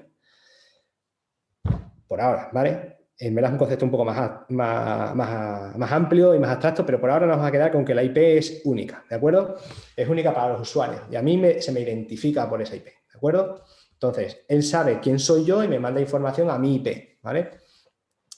Y esto, pues cada una de estas empresas lo que hace es que registra un dominio. Digo, yo quiero que Dropbox.com sea esta máquina que es mi número. Yo quiero que Spotify sea esta. Y a partir de aquí pueden colgar varias máquinas y yo puedo tener, por lo mejor, un servidor de correo en Dropbox que sea mail.dropbox.com. Puedo tener un sistema de mensajería que sea im.dropbox.com, ¿vale? Lo que tenemos que quedar siempre es con las dos últimas palabras. Es decir, si el dominio sea Dropbox con la extensión. Todo lo que vaya para aquí adelante depende de ellos también, ¿vale? Todo lo que vaya ahí delante. Entonces, lo que tenemos que estar haciendo es siempre vigilar que estamos dentro del dominio que es. Si estamos en el Banco Santander.es, hacer una transferencia, que no se nos vaya ese dominio en el navegador, ¿vale? De todas formas, vamos a ver ahora un ejemplo. Vale, después ya como consejo, pues evitar página de contenido. Sobre todo, hay muchas más, pero yo Siempre que he ido a resolver un problema es porque han estado visitando o páginas pornográficas, o han estado intentando descargar películas, o intentando descargar software pirata, ¿vale? No sé si después vamos a acceder a estas presentaciones, pero yo aquí había hecho, lo que pasa es que por tiempo no voy a meter más rollo, había hecho como una simulación de cómo intentaba yo buscar esto de aquí, ¿de acuerdo? Cómo intentaba yo buscar un software y todas las pericias que tenía que pasar, ¿de acuerdo? Lo difícil que puede llegar a ser, cómo te puede llegar a entrar el virus de esta forma, ¿vale? Pero bueno, eso solamente era algo que era un poco para enseñaros cómo llega el software, y después resulta que el software tampoco también es un troyano, y básicamente era para que sepáis cómo navegar con responsabilidad, ¿vale? Si os dais cuenta, en este ejemplo que os he puesto, bueno, lo voy a contar un poquito rápido, venga, porque si no, porque quiero que quede claro. Fijaos, yo intento buscar un software, pongo en Google, pues quiero el software tal, descarga, gratuita, ¿vale? Quiero un software de pago y meterlo de manera gratuita. Ok, perfecto, muy bien. Pues te va a páginas de estas, en la cual ya es difícil navegar, ¿de acuerdo? Lo que digo con el control del dominio es que siempre estéis mirando aquí arriba, que pone urlpay.net, ¿vale? Tened en cuenta que ahora estamos en una máquina que es urlpay.net, ¿de acuerdo? Y fijaos el aspecto que tiene. Esta gente vive de la publicidad. Se nota, ¿vale? Entonces, siempre vamos a estar engañando. Tenéis diferentes botones de descarga. Cuando abrís descarga se abren nuevas pantallas con publicidad, etcétera. Si sois insistentes, vais a ir navegando. Aquí, por ejemplo, esta es la siguiente, ¿vale? Hemos cambiado la página dentro del mismo dominio, ¿os dais cuenta? Pero llega un momento que ya me deriva fuera. Ahora estamos en maximustime.com. Eso, otra máquina. Ya no estamos en la de antes, ¿de acuerdo? Cuidado con eso. Y además esta máquina me está diciendo que quiere mostrar notificaciones. Y claro, aquí pues mucha gente dirá, bueno, pues no sé ni lo que es, venga, permitir. Esto que está haciendo es enviándote notificaciones al navegador, de tal manera que lo que hace es que te está enviando pues anuncios. Mucha gente abre el Firefox o Chrome y ya está saliendo anuncios de publicidad, ¿de acuerdo? Y es por este tipo de cosas, ¿vale? Por permitir lo que sean las notificaciones aquí. Sigo navegando y ahora cuidado que ahora he cambiado el dominio, estoy en PlayPaste, ¿vale? Sigo navegando, ahora me dice y me sale aquí anuncios de chicas que obviamente no me conocen, pero que alguien ha pagado por este diseño y hay gente que le dará porque lo verán como una oportunidad estupenda de que Kate le está hablando, ¿vale? Y cuidado aquí con el dominio, porque si os fijáis ya cambia code.in. Este tipo de dominios se registran en países, ¿vale? Este de aquí está asociado a un país de la India. Generalmente, seguramente el servidor también esté en la India, ¿vale? Cuidado, fijaos el salto que he dado, ¿vale? Me envía ahora a otro dominio que es Adfreevision, le doy para atrás y al momento que doy para atrás, si le doy a descargar, me sale una amenaza, que fijaos, el propio antivirus ha sido, oye, cuidado que se está creando una conexión con FC2, que nos quedamos siempre con lo último, ¿vale? fc2.com, que sabe Dios de quién será esto, pero nos está enviando ya un script que tipo TRJ, que es un troyano, ¿vale? Un troyano, cuidado. Entonces, lo ha bloqueado, perfecto. Yo sigo insistente, me sigo saliendo en páginas, me siguen saliendo más páginas de otros dominios. Fijaos, ahora estoy en Festi y ahora al final termino en Mega, que es un dominio que está en Nueva Zelanda, ¿vale? Que es donde se descarga para compartir ficheros. Ya tengo un programa que, obviamente, si yo soy un poco consciente del peso del programa que yo estoy buscando, espero unos 4 gigas aproximadamente y son 97 megas.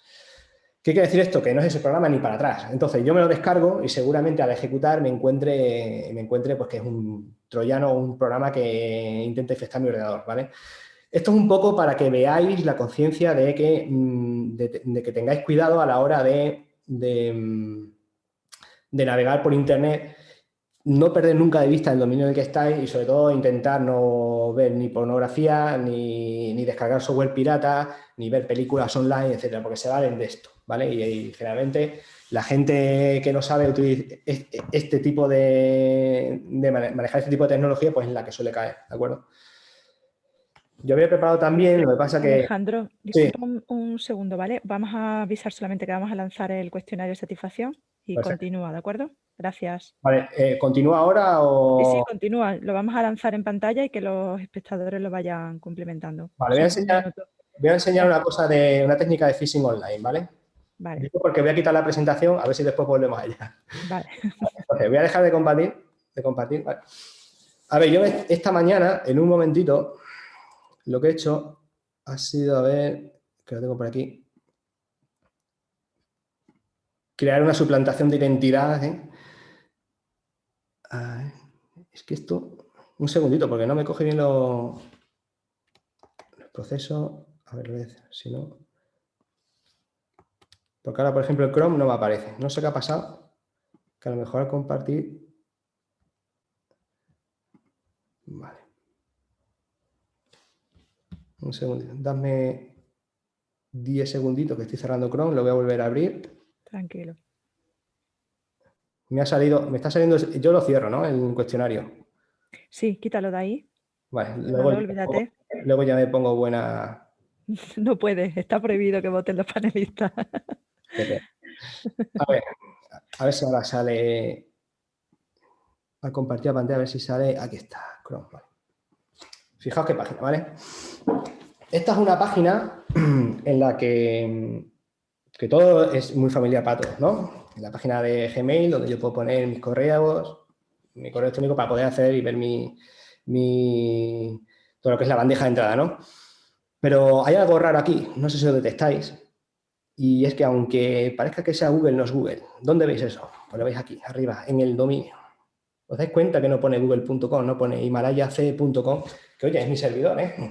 Lo que he hecho ha sido coger la fachada de Google y hacer una falsificación de su página web, ¿vale? De tal forma que yo te puedo engañar, enviarte mi enlace mediante un recortador para que no lo veas, tú le haces clic y abrirlo, ¿no?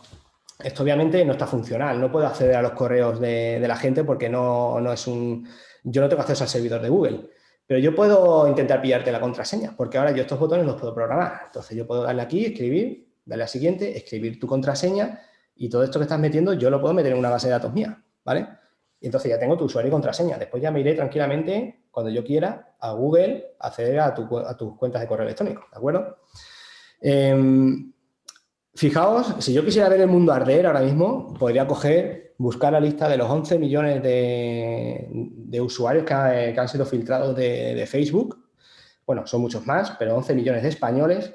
Coger teléfonos y correos electrónicos de ahí y aplicar la técnica de phishing, enviar correos desde mi máquina diciendo que, oye, que hemos detectado una actividad sospechosa, por favor, inicia sesión en nuestra máquina para poder cambiar la contraseña. Tú te preocupas, le das al enlace que yo ya te lo pongo preparado para que no te des cuenta, te metes aquí en himalayac.com, te metes aquí, te sale la pantalla y dices, me cago en, voy a cambiar la contraseña ahora mismo. Te metes ahí, usuario, das siguiente, metes tu contraseña y yo te doy un mensaje de error porque obviamente yo no puedo acceder, ¿vale? ¿Pero qué hago? Que te doy un mensaje de error y ahora te redirijo a la página original de Google. Entonces tú dices, uy, qué torpe soy, qué mal he escrito la contraseña. A ver si va a ser verdad. Y la vuelves a escribir, pero ahora en la máquina de Google. Escribes usuario y metes contraseña y accedes. Y dices, no, pues está todo bien, genial. Pero mira, por medio he estado yo que ya tengo tu usuario y contraseña, ¿de acuerdo? Eso de ahí es la técnica de phishing, ¿vale? Estáis viendo la técnica de phishing en directo ahora mismo, ¿vale? Esta página después ya la quitaré. Además he puesto el ejemplo phishing y además no está funcional, ¿eh? Aunque metáis aquí cosas, no estoy cogiendo nada. ¿Vale? Pero para que veáis lo importante que es siempre saber cuál es el control del dominio que hay que tener aquí, ¿de acuerdo? Después, a ver, no me quiero enrollar tampoco mucho más. ¿Estáis viendo ahora mismo? ¿Seguís viendo Gmail, no? Espérate. Quiero volver a mi presentación. Aquí, vale, ya sí me sale. Ahora sí. Ahora sí, ¿no? Sí. ¿Eva? Vale, genial. Sí, sí. ¿Vale? Otra cosa, aquí no me voy a meter mucho, porque tampoco me quiero enrollar mucho en este tema, que es el de los certificados SSL. Y es que siempre miréis que aparece aquí pues, que la conexión es segura. Porque no sea seguro, no quiere decir que es que os vayan a meter troyanos, os vayan a meter virus, ¿no? Solamente que es que los paquetitos que enviamos, ese sobrecito que iba con información, va sin cifrar. Entonces, una persona que esté conectada en mi red puede sniffar, que es una técnica de sniffing, coger todos los paquetes, pasan por la red y ver lo que hay en esos paquetes, contraseñas, lo que sea, ¿vale? Esto de aquí es de nuestros compañeros de GVA, que no sé exactamente si deben ser o catalanes o valencianos, ¿vale? Pero fijaos que es un sitio que es un portal de vacunación donde yo me he metido a meter las credenciales del paciente y no es seguro. No es seguro. Quiere decir que si yo meto ahora mismo aquí mis credenciales están en texto plano. Cualquier persona las podría leer si lo sabe hacer, ¿vale? Podría coger mi usuario y contraseña y meterse en mis datos analíticos de análisis de temas de vacunación, ¿vale? ¿Y es muy fácil hacer eso? Pues sí, es muy fácil. O sea, yo ahora mismo voy a tomarme unas cervezas a tu casa, me das tu red wifi y no te preocupes que yo qué sé, me voy a poner al día siguiente en un banco al lado de tu casa, me conecto a tu wifi y voy a empezar a filtrar todos los datos, porque yo sé hacer cosillas con las antenas para poder coger todos los paquetes que pasan por la red y, oye, voy a ver tus credenciales a la hora de meterte aquí, ¿vale? Entonces, ¿es peligroso? No quiere decir que sea peligroso, lo que sí quiere decir es que los datos van sin cifrar. Entonces, si os metéis en cosas serias como en bancos, etcétera, pues lo que sí hay que asegurarse de que la conexión sea segura, porque quiere decir que los datos están cifrados, porque aunque yo esté en el banco del parque de al lado de tu casa, estoy recibiendo tus paquetes, pero no soy capaz de ver lo que hay dentro, porque está cifrado, ¿vale? Está cifrado entre el PC que está haciendo la conexión y el otro servidor, ¿vale? Entonces, este tipo de certificado, bueno, se hace a partir de certificados, pero este tipo de conexión, si vosotros le dais a ver certificado, podéis ver quién lo emite, ¿vale? Hay certificados de baratillo y certificados mejores. Por ejemplo, nosotros y el 95% de las empresas en España y en el mundo tienen el del baratillo. Es decir, son certificados que pagas a partir de 80 euros al año y te hace lo que es la conexión cifrada, ¿vale? Muchas tiendas de pymes y tal, pues tienen este tipo de certificados. Sin embargo, empresas grandes cogen el mismo certificado pero una modalidad más grande que cuesta a partir de 1.000 euros al año, en el cual también se garantiza que ese servidor lo que está haciendo es, te garantiza que el dueño de ese servidor es la persona que aparece en sujeto. Es decir, si yo me meto en Zara y veo su certificado, me dice que ese servidor que vosotros estáis trabajando pertenece a Industria Diseño Textil S.A., con localidades en La Coruña, en España, ¿vale? Igual con el Banco Santander, si os en el Banco Santander, que son instituciones grandes e importantes que tengan este tipo de cosas, ¿vale? Para ellos 1.000 euros no es nada, ¿vale? Pues ve que pertenece. Con esto ya sabéis que con la persona que estáis tratando está autorizada, está autenticada respecto a unas entidades que hay, es decir, ellos para conseguir este certificado se tienen que autenticar como poseedores de ese dominio y de esa empresa, ¿vale? Entonces son verídicos. Páginas que sean de dudosa reputación, como las que hemos visto anteriormente, pues tendrán un certificado de baratillo o ni siquiera un certificado, ¿vale? Aquí es otro ejemplo, por ejemplo, fijaos el dominio, que hay que tener mucho cuidado con esto, que no estamos en Google, estamos en google.com, ¿vale? Esta gente, obviamente, estarían usando técnica de phishing, seguramente habían hecho lo que yo tenía hecho, pero han cometido el grave error, que yo no habría hecho, de meter el certificado de Google. Entonces, han cogido el certificado de Google y lo han metido. Entonces, el propio navegador dice, oye, cuidado, esta gente se están identificando como google.com, pero no son google.com, son google.com, ¿vale? O sea, el propio navegador ya me está diciendo que cuidado con estas personas que se están haciendo pasar por otros que no son, ¿vale? Entonces, siempre que os salga algo así, huid de esa página porque puede ser una suplantación de identidad, ¿de acuerdo? Bueno, entonces, ya que hemos visto un poco el aspecto del análisis de la red, vamos a ver un poco también el análisis de nuestro ordenador y, si queréis, terminamos, ¿de acuerdo? Muy bien, ya sabemos un poco cómo navegar, qué conceptos tenemos en respecto a los dominios. Entonces, ¿qué ocurre dentro de mi máquina? ¿Vale? Pues eso se puede ver de manera muy fácil. Si vosotros ponéis en Windows administrador de tareas, os va a salir algo como esto. Sí que tenéis que darle, a ver, aquí, lo voy a poner un poquito más grande, a este botón porque sale muy pequeñito, sale solamente con las herramientas principales, pero si dais a más detalles se os abre todo esto, ¿vale? Y tenéis que activar la línea de comandos, ¿vale? Fijaos, este es una captura de mi ordenador hace 2 días, donde puedo ver todo lo que se está ejecutando. Si hay un virus, va a estar aquí, ¿de acuerdo? Podéis ver que hay procesos que a lo mejor yo no sé qué puede ser, por ejemplo, Qt Wenbengang Process, ¿vale? Que yo, en el momento que veo la línea de comandos, veo, vale, este proceso está localizado en la carpeta de Dropbox, ¿vale? O sea que esto es algo de Dropbox. Fijaos que también tengo el antivirus, que tiene varios procesos por aquí, Firefox, tiene un par, Slack, que es una aplicación que yo manejo, para el tema de comunicación con los chicos de la empresa, Thunderbird, que es el correo electrónico, etcétera, ¿vale? Entonces, haciendo un análisis, aquí podéis ver de todo lo que está en ejecución. Si hay un virus, está aquí. Es muy difícil.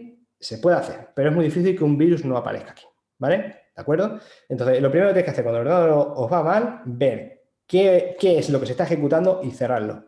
Yo lo que hago siempre lo ordeno por memoria, porque generalmente si va lento es porque se está consumiendo mucha memoria RAM. Y entonces veo que aquí ahora mismo es Firefox, pero si ponéis Spotify, es Spotify. Si veréis, yo que sé, Chrome, que tiene fama de ser consumidor de memoria compulsivo, pues también os va a aparecer por aquí arriba, ¿vale? Pero si tenéis un virus que está nada más enviando datos, os va a aparecer por aquí, ¿vale? No me voy a meter en ello, pero también darle a la pestaña de inicio, donde os sale todo lo que se ejecuta al iniciar y lo podéis desactivar, ¿vale? Aquí, si localizáis un virus, algo que no sabéis lo que es, y le dais a finalizar la ejecución, se para. Pero si os vais a la carpeta donde está y lo borráis, ya os digo yo que os garantizáis que ese virus no se vuelve a ejecutar en un 50 o 60% de las veces, ¿de acuerdo? A lo mejor necesitáis técnicas más amplias, pero en un 50% o 60% de las veces, con que eliminéis el fichero que está ahí, puede funcionar. O puede que no, pues se puede autorreplicar, ¿eh? Bueno. Y ahora, esta otra de aquí es otra herramienta que lo hizo la empresa SIS Internas, que después la compró Microsoft porque funcionaba muy bien, y es, igual que estábamos viendo antes lo que se estaba ejecutando en mi sistema, lo voy a poner un poquito más grande, ahora voy a ver qué conexiones hay. Nos muestra en tiempo real todas las conexiones, todos los puertos, ¿de acuerdo? Lo que hemos visto antes. Entonces, fijaos, esto es una captura en la cual yo veo que, fijaos, que Firefox tiene un montón de puertos abiertos, que lo veo aquí. Veo local address es mi ordenador. Local port son los puertos que tiene mi ordenador, las ventanas. ¿Os acordáis de las ventanitas de la oficina? Pues estas están abiertas y se está comunicando con las direcciones remotas, estas de aquí, y en sus puertos estos de aquí, ¿vale? De todas esas máquinas. Entonces yo veo que Dropbox tiene abiertas comunicaciones con un servidor, Firefox también, Thunderbird, que es para el correo electrónico, también, el antivirus también, ¿vale? ¿Qué ocurre? A ver, un segundito, ahí. Hay una opción que tú dices, resolver los nombres de dominio, que eran los dominios, ¿os acordáis? Entonces, lo que hace es que cambia las IPs, que eran los numeritos que salían antes, aquí en la dirección remota, lo pone por los nombres. Entonces, aquí ya nos da pistas, ¿vale? Por ejemplo, vemos que este servidor, este programa que es de Oculus, de las Oculus Rift, las gafas de realidad virtual, está abriendo conexiones con un dominio que es facebook.com, que dices, ah, vale, genial. Oculus ha sido desarrollado por Facebook, o sea, tiene sentido. Slack, que es la herramienta que yo utilizo, oye, mira, tiene conexiones con Amazon AWS, ¿vale? Estos son los servidores que ofrecen Amazon. Entonces, fíjate, esta gente tiene los servicios contratados con Amazon. Muy bien. Ok, nos vamos a Spotify, pues mira, onda, Spotify se está conectando con Google User Content, o sea, Spotify le está mandando cositas a Google, ¿de acuerdo? Fijaos toda la información que podéis sacar aquí. AVG, que es mi antivirus, se está comunicando con Rayola Networks. ¿Y por qué es con Rayola Networks? Pues porque es donde yo tengo contratado mi servidor de correo. Entonces, lo que está haciendo es que está comprobando todos los mensajes que me están viniendo y los está analizando, ¿vale? Para que veáis que mira, que hace su trabajo, ¿vale? Eso respecto a lo que ocurre en vuestra máquina, pero ¿qué ocurre en vuestra red ahora mismo? Es decir, ¿qué ocurre lo que es el entorno de mi red? ¿Quién está conectado a mi red ahora mismo? ¿Vale? Porque es una pregunta, yo no sé si está mi vecino conectado o qué dispositivos. Pues hay una aplicación que se llama Advanced IP Scanner, que también, yo lo que pongo es todo gratuito, sin malware, ¿eh? ¿De acuerdo? Es todo gratuito. Os lo descargáis de ahí y aquí le dais a explorar y lo que hace es que utiliza Broadcast. Broadcast es como un tipo de protocolo que lo implementan muchos dispositivos, que es para decir que están ahí directamente. Es como se envía una señal a toda la red y todos los que tienen implementado ese protocolo responden, yo estoy aquí. ¿Vale? ¿Qué ocurre? Que fijaos, yo tarda unos 30-40 segundos, en mi red, allí en mi casa, no, esto fue en la oficina, perdón, pues tengo, bueno, unas máquinas virtuales que tengo yo, que son estas de aquí abajo, pero tengo mi router, que es de Vodafone, podéis verlo ahí perfectamente. Tengo aquí una Sony, no, esto lo hice en mi casa final. Esto es la Sony, que es la televisión, que la tengo una televisión antigua, que la tengo conectada por red, ¿vale? También tengo los Fire TV, que no sé si los conocéis, que son unos productos que vende Amazon para las televisiones inteligentes, porque yo conozco mucho de tecnología, pero después en mi casa no tengo nada de tecnología, ¿vale? Tengo aquí varios ordenadores, tengo, por ejemplo, la impresora, etcétera, ¿vale? Sí. Alejandro, Dime. solo decirte que son y29. Nos gusta respetar el tiempo del webinar y hay una serie de preguntas. ¿Te queda mucho por terminar? Nada, un minuto y termino, ¿vale? Perfecto. La siguiente herramienta la dejamos ahí. Vale, gracias. Y después ya la última herramienta que os quiero enseñar, bueno, herramienta que es la funcionalidad, y es que, claro, esto es, depende mucho del broadcast que hace la gente, ¿no? Un dispositivo no tiene por qué emitirme broadcast, ¿no? Entonces, ¿dónde puedo ver esto? Pues os conectáis como administradores en vuestro router, que si miráis vuestro router tiene una dirección con usuario y contraseña, accedéis ahí y entráis a un panel como este, ¿vale? Un panel que lo que veis es dispositivos que están conectados actualmente y dispositivos que han estado actualmente, ¿vale? Entonces podéis comprobar que yo tengo aquí. Todos los dispositivos que han salido antes, incluso uno nuevo que tengo que buscarlo, que no sabía cuál era, y es que tengo una Nintendo Switch que creía que estaba apagada, estaba encendida, estaba conectado, ¿vale? Y otros 2 iPhone que ya no están conectados porque son 2 iPhone que tengo antiguos que los tengo para temas de programación y hacer pruebas, ¿vale? Entonces, si os metéis en este tipo en el router, pues es el mejor que os puede decir quién está conectado, porque si hay alguien que se conecta de forma no autorizada, va a aparecer aquí, ¿de acuerdo? Aunque después hay otras técnicas también que se puede sacar información sin estar conectado, pero bueno, no nos vamos a entrar en ese detalle. No necesitáis tanta información, ¿de acuerdo? Y bueno, había preparado una parte de gestión de correo electrónico, pero aquí obviamente ya ha hablado Manuel de phishing, sabéis cómo funciona. Recibimos miles de correos, bueno, sobre todo yo, al día o al mes, nada más intentando hacer que accedamos a páginas de dudosa reputación como esto de ML, que sabe Dios de qué país es ese.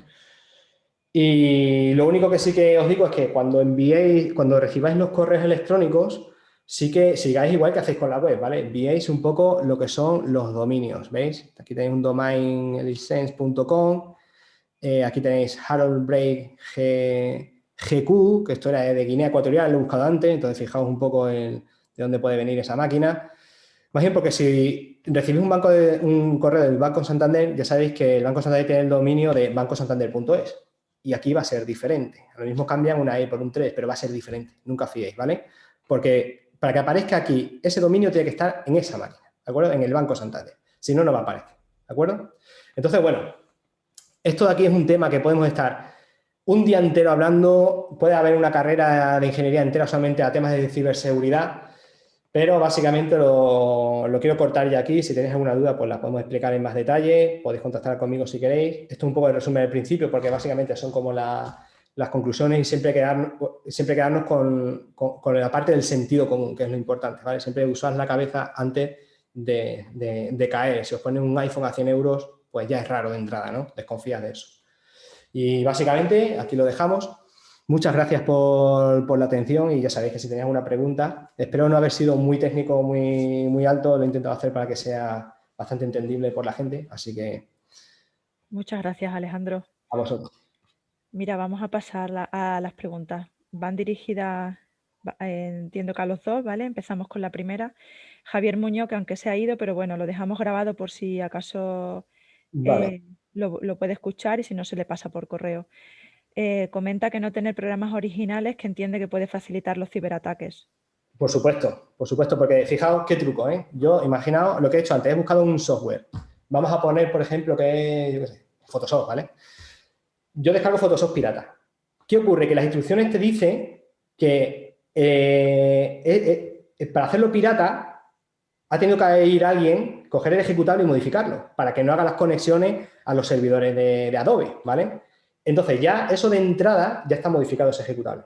Y Adobe, que sabe eso, notifica a los antivirus te dicen que ya ese software está modificado.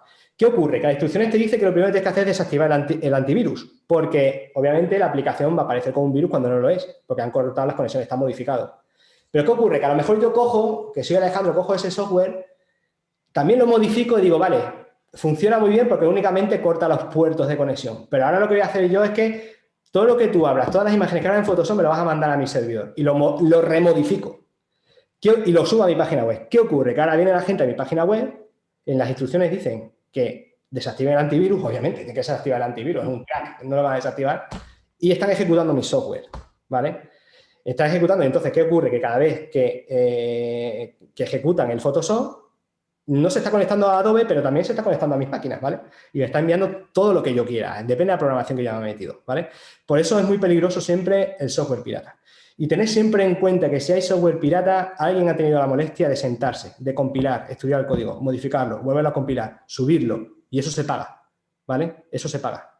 Nadie hace ese trabajo gratis, y menos en este mundo, ¿de acuerdo? Entonces, si estáis buscando el Photoshop pirata, que sepáis que alguien ha pagado para que haya esas modificaciones. Y si alguien ha pagado, quiere una remuneración al respecto. Entonces, como decía antes, Manuel Granado, vosotros estáis usando un software gratis, pero el producto estáis siendo vosotros. Seguramente está robando información y enviándose a ese señor que ha pagado, ¿vale? Para después revenderla o lo que sea. ¿De acuerdo? Gracias. Manuel, ¿quieres añadir algo más al...? No, en ese sentido es puramente técnico, efectivamente, es así. Vale. Bueno, Alejandro Curafo nos pregunta que tienen una revista online en una web de toda la vida, pero que por motivos obvios de acceso a revistas van a crear y gestionar una plataforma OGS. Y la pregunta es que si necesitan poner un código SSL o si es Sí. seguro sin ello. ¿Qué riesgo Sí. hay sin ello? No, a ver, lo único de tener SSL y no tener SSL es que la comunicación va cifrada o no, ¿vale? Yo recomiendo ya poner hoy en día SSL siempre, ¿vale? Porque además la gente no lo ponía y ya los navegadores han puesto serios. Por ejemplo, Firefox creo que ya te sale en rojo si no tienes SSL. Incluso los móviles te bloquean directamente la conexión. Yo que hago aplicaciones para móviles, como hagamos una aplicación en Android, le tenemos que decir específicamente que acepta comunicaciones sin SSL. Y con iPhone, imposible. O sea, o haces comunicaciones con servidores SSL o directamente te las va a bloquear, ¿vale? Entonces, SSL siempre. Que busquen opciones como Let's Encrypt, que es la que he puesto antes, que son muy económicas y ya con eso les puede valer, ¿vale? Después ya, si crecen mucho, pueden comprar unas modalidades como las que he enseñado antes, que son a partir de 1.000 euros, donde además ellos garantizan que son ellos, pero a lo mejor para lo que ellos quieren, con la que he mostrado la primera modalidad, tienen más que suficiente, ¿de acuerdo? Vale, gracias. Vale. La siguiente también de Álvaro González dice Avast y AVG. Tras el periodo de prueba gratuito me dice que compre. Si no compro, ¿es igual de eficaz sin pagar? Sí, es igual, da igual. Lo pueden tener sin pagar. Lo que pasa es que, claro, ellos viven también de eso. Entonces siempre están sacando módulos para que tú pagues, pero tú le das a cancelar y ya está. Si los compras, pues perfecto, porque son módulos que funcionan también muy bien, ¿vale? Pero si lo tienes gratuito, sin ningún módulo adicional, yo lo tengo así, funciona perfectamente igual, ¿vale? Comenta también que le sorprende que webs de entidades públicas oficiales que no tengan el HTTPS, la S de seguridad. Sí, claro. A mí también me sorprende. Pero sí, y no es algo nuevo, lleva ya muchos años, pero sí, la verdad es que seguramente es más por ignorancia y porque no tiene un asesoramiento técnico al lado, que le digan cómo hay que hacer las cosas, ¿vale? Pero sí que la hay, sí que la hay. Luego comenta también, Alejandro, has puesto web con HTTPS, con la S mayúscula que parecen que eran nocivas. ¿Con la S mayúscula significa siempre segura? A ver, con la S, claro, HTTP, sin la S es sin cifrar, ¿vale? HTTPS es con el SSL aplicado, ¿vale? Las mayúsculas te da igual que escribas algo en mayúsculas que en minúsculas. No sé dónde lo he puesto en mayúsculas, pero se me habrá ido la cabeza. Pero sí, tú escribes algo en mayúsculas como un correo electrónico. Tú si lo escribes en mayúsculas, te va a funcionar igual, o sea, como si lo pones en minúsculas. Entonces, con que ponga la S al final de HTTP, ya quiere decir que está cifrado. Las conexiones ya se hacen cifradas, ¿vale? Vale, dice que a veces su cuenta de Gmail, que dice que está abierta, que la tiene abierta en 5 dispositivos cuando maneja a la vez, es decir, que la tiene abierta, que él sepa en el móvil y en el portátil. Pregunta que si le están piseando, que qué hace. Pero fiscal es otra cosa que es engañar, pero puede tener a gente controlando. Si te vas a Google, le das a gestionar mi cuenta, ahí sale dispositivos conectados y tú puedes cerrar la conexión, ¿vale? Si cierras la conexión a esos dispositivos, que a lo mejor son dispositivos tuyos, ten en cuenta que hay muchas cosas que usan las credenciales de Google para conectarte, pero si hay alguien que es no autorizado, le va a pedir de nuevo la contraseña. Entonces, si tú ves a alguien ahí conectado que tiene iniciada sesión, que no sabes quién es, lo que recomiendo es que le cierres la sesión y cambies la contraseña. Punto. Porque ya no va a poder acceder más. ¿Vale? Bueno, pues no sé si alguien más anima. Ya hemos lanzado todas las preguntas que había. Si alguien quiere decir algo más antes de que cerremos la sesión, daros las gracias a los dos. Ha sido una charla bastante interesante. Muchas Porque es gracias. verdad que sí. Mira, han lanzado otra. A ver qué. ¿Vale? Nada, dice simplemente que gracias. Vale, A pues. vosotros A ellos. por participar. Ha sido bastante interesante porque siempre es verdad que nos olvidamos un poco de las dos partes y en conjunto la técnica con la legal para hacernos un poco la idea de lo que hay que tener en cuenta. O sea que muchísimas gracias. De todas formas, se les pasará la presentación, ¿vale? Tanto Bien, de Alejandro como de Manuel. perfecto. Y nada, daros las gracias a todos. Cerramos el ciclo de webinar de productos digitales con vosotros dos, que además los dos son extremeños. Sí, sí. Y deciros simplemente que la semana que viene arrancamos otro ciclo que son de Rowzone, como os he comentado, son de productos digitales que se están haciendo en Extremadura, desde Extremadura, para que también estéis un poco al tanto. Bueno, sin más, muchísimas gracias a todos. Buena tarde. Un abrazo. Adiós. Gracias. Gracias, buenas tardes.